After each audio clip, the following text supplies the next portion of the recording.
Good evening Bengaluru. ನಾನು ನಿಮ್ಮ ಶೀಸ್ food chemist from cloud kitchen Santrupt. ಇವತ್ತು ಒಂದು ಟೇಸ್ಟಿ ಆಗಿರೋ ಸ್ವೀಟ್ ಆಗಿರೋ ಸ್ನ್ಯಾಕ್ ಟೈಮ್ ರೆಸಿಪಿ ಹೇಗೆ ಮಾಡೋದು ಅಂತ ನೋಡೋಣ. ಫಸ್ಟು 1 ಕಪ್ ರೈಸ್ನ ಚೆನ್ನಾಗೆ ಒಂದು 3 ಅವರ್ಸ್ ನೆನೆಯೋಕ್ಕೆ ಬಿಡಿ. ಆಮೇಲೆ ಅದನ್ನು ಮಿಕ್ಸಿನಲ್ಲಿ ಹಾಕಿ ಒಂದು ಫೈನ್ ಪೇಸ್ಟಾಗೆ ತಿಕ್ಕಾಗಿರಬೇಕು ಈ ಥರ ಬ್ಯಾಟರು. ಇನ್ನೊಂದು ಪ್ಯಾನಲ್ಲಿ ಬೆಲ್ಲ, ಆಮೇಲೆ ಸ್ವಲ್ಪ ಉಪ್ಪು, ಒಂದು ಚಿಟಿಕೆ ಉಪ್ಪು, ಆಮೇಲೆ ಏಲಕ್ಕಿ, ತುರಿದಿಟ್ಕೊಂಡಿರೋ ಕೋಕೋನಟ್ ಹಾಕಿ ಚೆನ್ನಾಗಿ ಕುದಿಬೇಕು. ಇದು ನೀರೇ ಹಾಕದೆ ಆ ಜಾಗ್ರಿ ಸಿರಪಲ್ಲೇ ಚೆನ್ನಾಗಿ ಬೇಯಬೇಕು.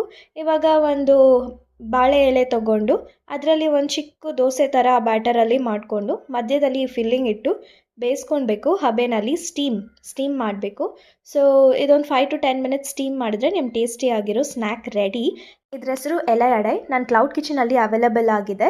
ಇದೊಂದು south Indian tea time snack. ನೀವು ಇದನ್ನು ಟ್ರೈ